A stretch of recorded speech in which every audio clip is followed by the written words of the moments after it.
les uns et les autres, aujourd'hui, ont compris que le mariage précoce, ce n'est vraiment pas bien. Mais comment s'en débarrasser? Il y a des poids au niveau des communautés. On va dire que si tu ne donnes pas ta fille, si tu la laisses ici, elle va elle va avoir des grossesses non désirées, ça peut te causer des problèmes dans la société. Les inconvénients, d'abord, on va les expliquer. Si vous donnez votre fille en mariage avant l'âge de 18 ans, voilà ce qu'elle risque, ce que la fille risque. Maintenant, on a dit risque de complications lors de l'accouchement.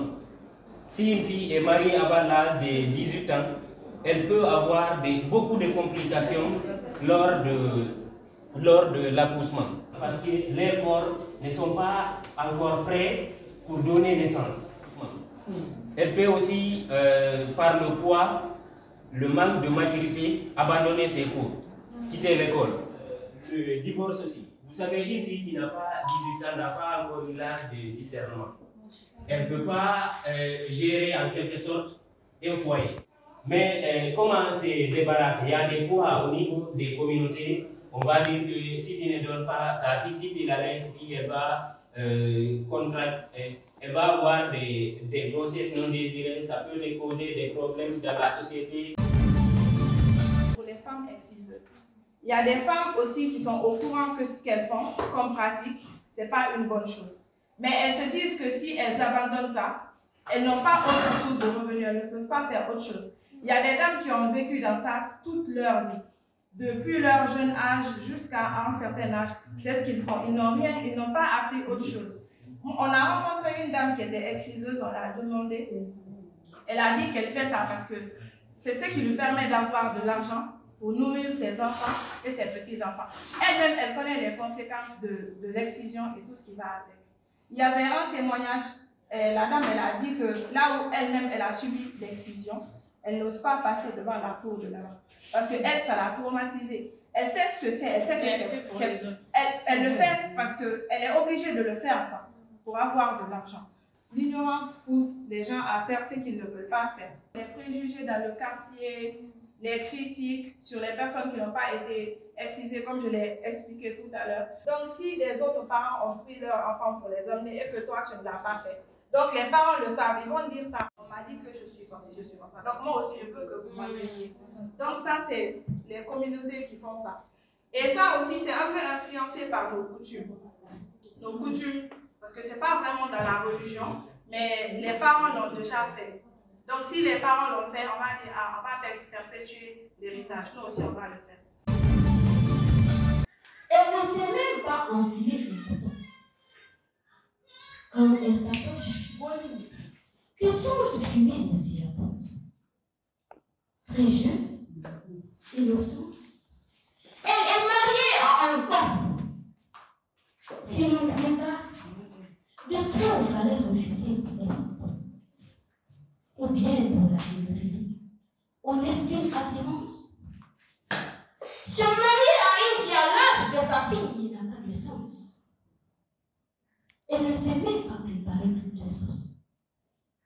Le soir, c'est pour être tabassée comme une gosse par ce furieux mari qui déteste les garçons, mais qui ne s'est intéressé au début qu'à ce corps. Si jeune, innocente, manipulable, à bras à mort. Pourtant, cette petite fait toutes ses tâches à rôle. Elle ne sait pas encore ressemble une noce. Ce mariage est tout sans consentir. Résultat, les gosses. Comment faire face à cet homme qui peut sembler féroce? C'est la question qui montait dans sa tête de vampire. Le cerveau torturé par les soucis et qui cède face à la vampire. De l'homme est tout son engrenage. Elle le sait que vampire. Elle est désormais prise en pièces d'une union morbide. Voir en outil. Et il n'en sait pas sans faire montre de pitié ou d'abstinence. Le disque d'agitation désigné sur le petit corps d'innocente. De nombreuses vergetures sur le ventre qui expriment détresse. finir cette grossesse. Elle a fait une fausse couche, mais ce corps encore lui touche. Les séquelles de la première gestation sont encore là et rouges. La morale dans toute sa dimension est mise sur la touche. Des conflits générationnels se soulèvent. Un couple au goût et au plaisir qui se fuient foncièrement. Ils vivent dans une même maison comme deux machines. Des interactions de moins en moins fréquentes. Des communications médiocres et de l'altercation présente. Il y a un qui est intéressé par le sexe et même non, on va dire. Et l'autre qui en a marre et veut quitter cette relation diabolique. C'était la ligne traditionnelle versée pour la lutte contre l'islamique pour justifier leur agissement non islamique et non catholique. Des attitudes qui ne font que la logique. Une lâcheté qui ne fait que ressourcer le degré éthique. C'est comme ça pour voir la raison. Ils ont besoin d'un truc. Le cerveau est borné et à l'image d'un porc épique. Au cours d'une couverte d'une batterie de pique. Ils ont goûté loin tout ce qui est vertu sans panique. Elle n'a pas supporté sa grossesse. Quel récidivisme! Elle a succombé et on se remet à Dieu. Quel fatalisme! Dieu n'a pas dit de mari à tête de changer. Surtout contre leur gré et de force en lutte. Il est dit que le mariage doit être consenti pour ne pas que le regret soit senti. L'intelligence humaine est aussi une source de loi. Allez-y voir le paix en islam, ce qui est la charia. On vous parlera sûrement du ijtihad. Et contre les désirs de nous, il faut un jihad. Chacun est capable de comprendre ce qui est malsain. Mais c'est qu'ils forcent leur cœur qui embellissent la vie. C'est pourquoi de la religion, ils usent de ce qui leur est favorable, confondent respect, obéissance et refusent ce qui leur est convenable. Dès comme Dieu a dit, se défendre de Dieu pour la femme est inconcevable. Cet enfant a été trompé par les parents cupides, animés par l'amour excessif du liquide. Ils ont tronqué la main de leur fille pour des sous et pensent s'élever en nuisant de ces sous pour des sous. Leur chambre est comme un bras valide qui exprime souffrance, qui paye à chaque instant des taxes pour sa jouissance. Le mari se dira normal qu'il la surexploite, car ses beaux-parents à chaque instant. C'est comme si ses poches étaient brouillées et que là, sa fortune en flot s'échappait. Par peur d'afficher un cran et s'opposer, elle a finalement accepté et s'est concentrée. Le mal est qu'il est d'ignorance. Elle n'a pas supporté la grossesse. Victime de son innocence de trop et son surplus de bonté, nourrie par une naïveté, parce que trop jeune pour être mariée. Ses parents sont vraiment à reprocher pour que d'autres n'empiètent pas sur ses pas pour contester. Son mari aussi est à blâmer, à condamner.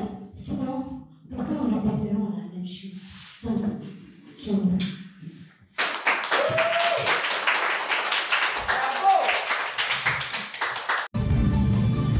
Bonsoir. Bonsoir. Vous allez bien? Très bien, alhamdoulilah. Merci de nous dire votre nom. Hadjamawa Kamara, membre du club des jeunes filles de la Hadjamawa Kamara, parlez-nous de ce qu'on appelle MGF. MGF signifie mutilation génitale féminine. Quelle est votre expérience là-dessus? Bon, j'ai déjà subi de l'excision, donc je sais en gros ce que c'est. Et en Guinée ici, c'est une pratique, c'est beaucoup pratiqué ici en Guinée. Et ce que moi je voulais dire à tous ceux qui pratiquent cette chose, que c'est une mauvaise chose, parce que moi je l'ai vécu et je sais ce que je vis actuellement lors de ma période de menstruation. Je n'ai pas encore accouché, parce qu'on dit qu'il y a des difficultés lors de l'accouchement et tout ce qui va avec. Mais pour le moment, ce que je vis à l'instant même, c'est les menstrues. Et c'est vraiment très dur. Donc, c'est un appel que je fais aux parents. Excusez-moi, ce que vous entendez par rapport à l'accouchement, ça vous fait peur? Ça me fait très peur parce que je ne sais pas à quoi m'attendre.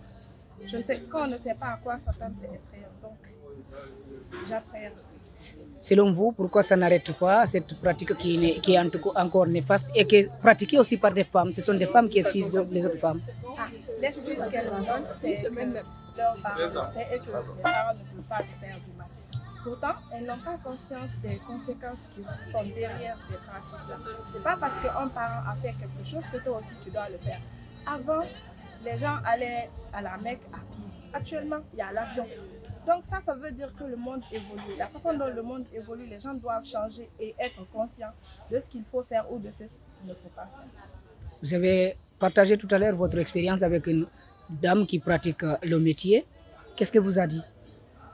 Il y a des dames qui pratiquent l'excision. Elles disent qu'elles font ça parce qu'elles n'ont pas autre moyen de gagner leur vie. C'est ce qu'elles ont fait toute leur vie. Donc elles n'ont pas d'autre métier, c'est pourquoi elles le font. Et il y a un exemple que je vais donner, que Maman Kadi nous a rencontré, qu'elle a rencontré une dame qui lui avait parlé de ce qu'elle avait vécu. C'est une exciseuse, hein? Mais elle a vécu ça, elle en avait beaucoup souffert, qu'elle avait beaucoup saigné. Et qu'actuellement, là où on est comme ça, là où on l'avait excisé, elle connaît le livre. Elle n'arrive pas jusqu'à présent à passer devant là où on l'avait excisé. Pourtant, l'excision là, c'était fait depuis quand elle était à bas âge. Actuellement, là, elle est vieille. Mais jusqu'à présent, elle n'arrive pas à passer devant cette cour-là. Ce qui veut dire que ça a un effet sur la psychologie, en fait. Ce n'est pas que physique, la douleur n'est pas que physique, elle est psychologique. Elle est ancrée dans nos têtes. Donc, moi, j'appelle les parents, je leur demanderai d'abandonner cela. Parce qu'il y a beaucoup de gens qui disent « Ah, c'est dans la religion ». Ce n'est pas du tout dans la religion. Donc, on a parlé avec des leaders qui connaissent bien le Coran, parce que nous, on ne peut pas trop s'avancer dessus, on n'a pas assez de connaissances dessus. Mais ceux qui connaissent, eux, nous l'ont déjà dit que ce n'est pas une pratique qui était écrite dans le Coran. Donc, ce qu'on demande aux gens, c'est de l'abandonner. Merci. Merci beaucoup. Bonsoir. Bonsoir. Quel est votre nom? Moi, c'est Aïssata Diallo, membre du club de jeunes filles de. Parlez-nous des mariages précoces. Selon vous, pourquoi la pratique perdure malgré les dénonciations et les conseils? Oui, avant de parler de ce qui fait que jusqu'à présent les mariages précoces, ça n'arrive pas à se limiter, j'aimerais bien donner une petite définition au mariage précoce. Le mariage précoce est toute union non officialisée entre un enfant de moins de 18 ans avec un adulte. Et ce que j'aimerais dire par rapport, c'est qu'il y a toujours cette mentalité que les parents avaient auparavant. Il y a toujours cette mentalité qui est là. Soi-disant, s'ils ne donnent pas leur fille ou leur enfant en mariage, elle va tomber enceinte. Ils ont peur de fois du regard de la société. Qu'en dira-t-on? Ce que les gens vont dire. Parce que moi, je trouve que c'est pas le plus important n'est pas de donner son enfant en mariage en étant mineur, elle n'a même pas ses 18 ans.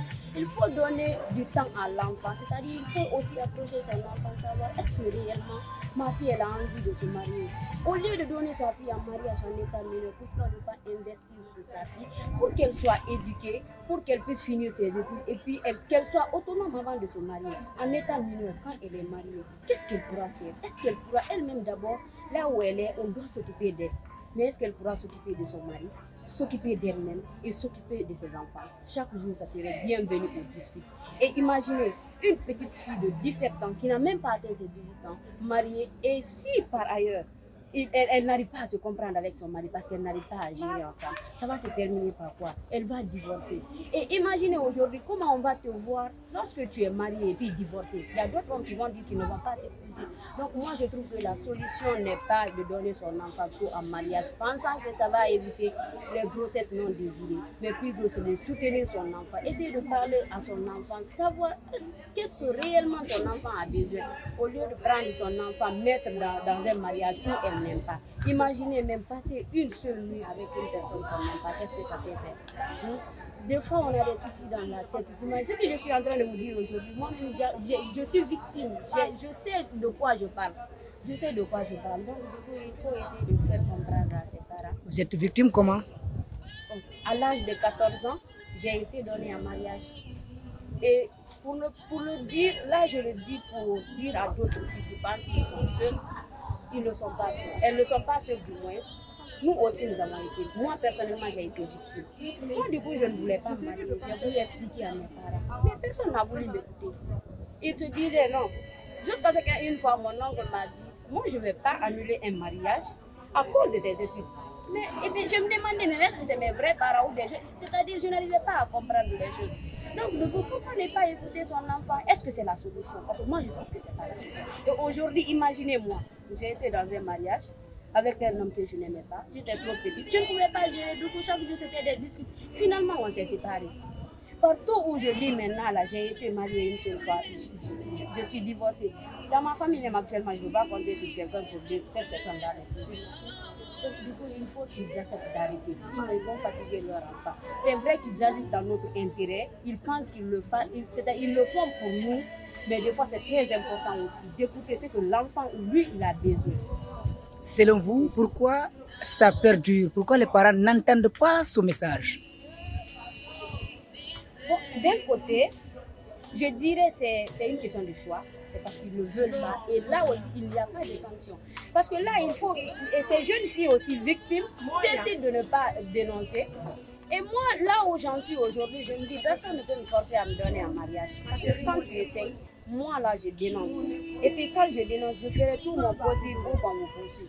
Mais des fois, tu es là, tu t'assois, est-ce que moi je peux porter? Parce que tu es un temps, ça m'est arrivé, j'étais là, j'ai dit, je ne suis pas capable, je ne peux pas porter plainte contre mes propres parents. Donc tu es dans l'embarras de soi, est-ce que tu dois dénoncer? Et si tu ne dénonces pas, ils vont persister, ils vont continuer avec les mêmes pratiques. Parce que tu dois, à un moment donné, tu dois te dire que tu n'es pas la fille.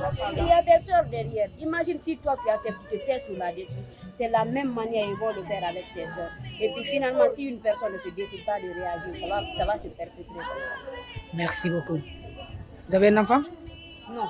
Heureusement pour moi, je dirais, je n'ai pas eu d'enfant. Bonsoir. Bonsoir. Quel est votre nom? Je m'appelle Amina Kamara, téléconseillère à la GIAS, Association guinéenne des assistantes sociales. Association guinéenne des assistances sociales. Alors, nous voulons parler avec vous par rapport au cas de viols qui sont devenus récurrents en Guinée. Selon vous, qu'est-ce qui fait que l'acte est dénoncé, mais quand même ça persiste? Je pense que l'acte n'est pas aussi dénoncé que vous venez de dire. La violence, d'abord, on ne peut pas s'attaquer à un problème sans connaître la cause. Le viol. Le viol, pardon. Il faut d'abord commencer par les racines. C'est ça le problème. En fait, souvent en Guinée, on s'attaque souvent à des faits, pas les racines.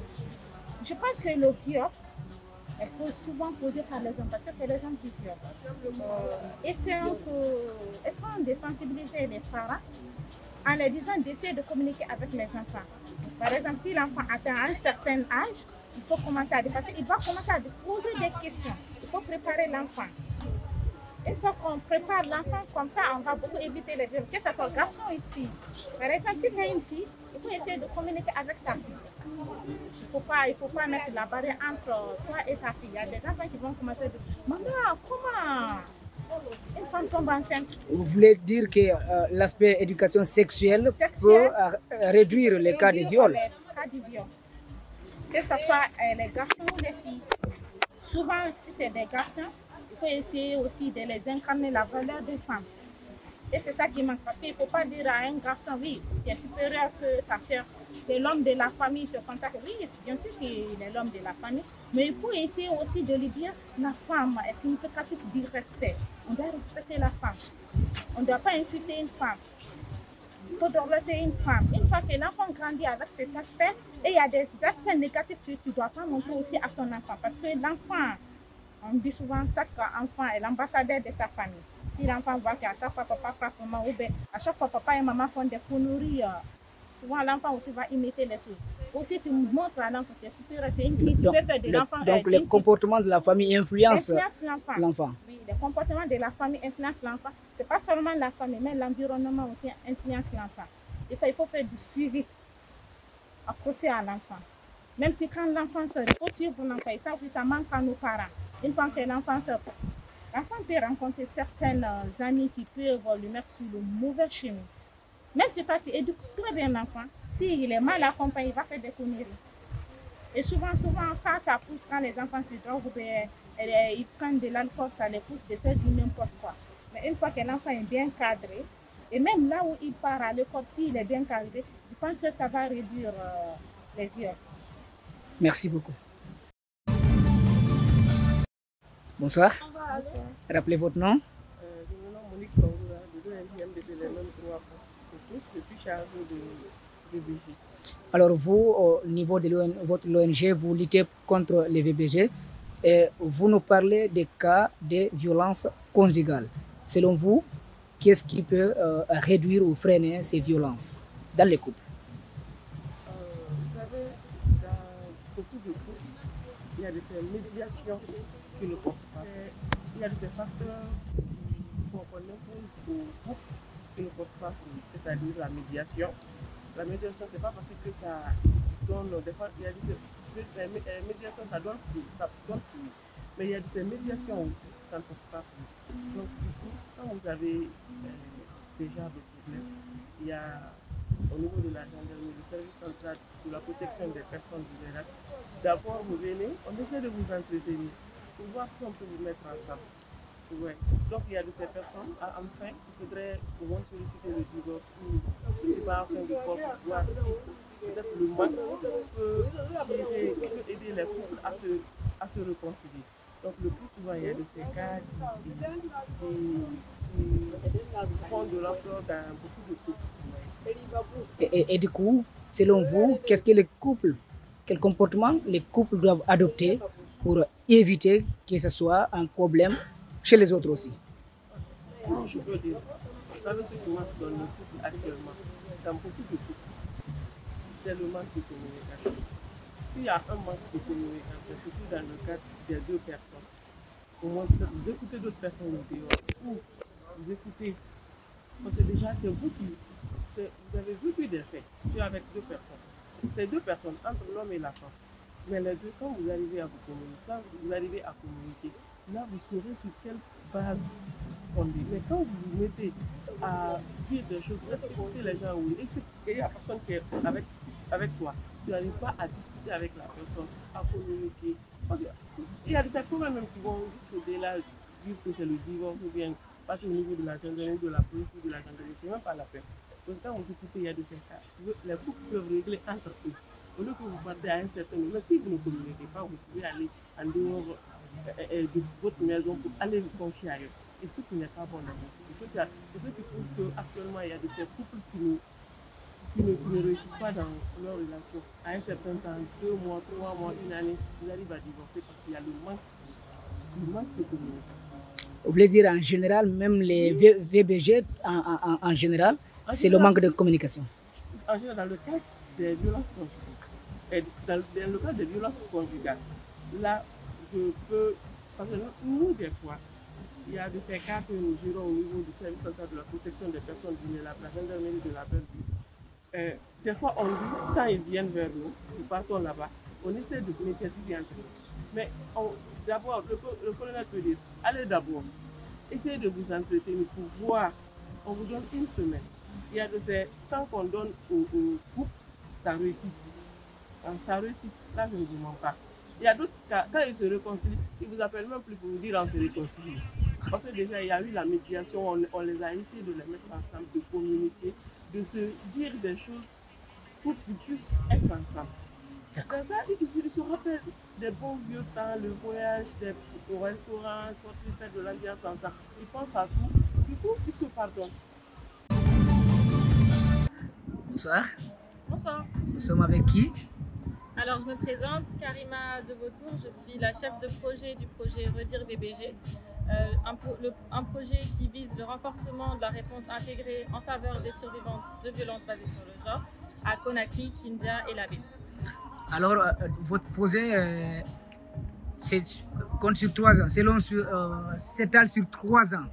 Vous avez déjà 8 mois. Dites-nous comment le projet s'exécute, quelles sont les entités avec lesquelles vous collaborez et comment ça se passe? Très bien. Alors le projet Redire VBG, c'est un projet qui est financé par l'Union européenne sur une durée de 3 ans effectivement. C'est mis en œuvre par Terre des Hommes en consortium avec l'ONG Sabou Guinée et Agias et avec le soutien de nos partenaires institutionnels, le ministère de la Justice et des Droits de l'Homme, le ministère de la Promotion féminine de l'enfance et des personnes vulnérables et le ministère de la Santé et de l'Hygiène publique. Alors l'objectif du projet, c'est vraiment de pouvoir renforcer les acteurs locaux qui luttent déjà et font un travail formidable pour la lutte contre les VBG, de pouvoir appuyer les acteurs de promotion, les acteurs qui travaillent dans les ONG, les associations pour les jeunes, les femmes, mais aussi les personnels de prise en charge des différents services auxquels les survivantes auront besoin, que ce soit les services sanitaires, les services psychosociaux, les services juridiques, de réinsertion socio-économique, d'hébergement sécurisé et autres. Et quelle est la portée du projet? Quelle est la cible de votre projet?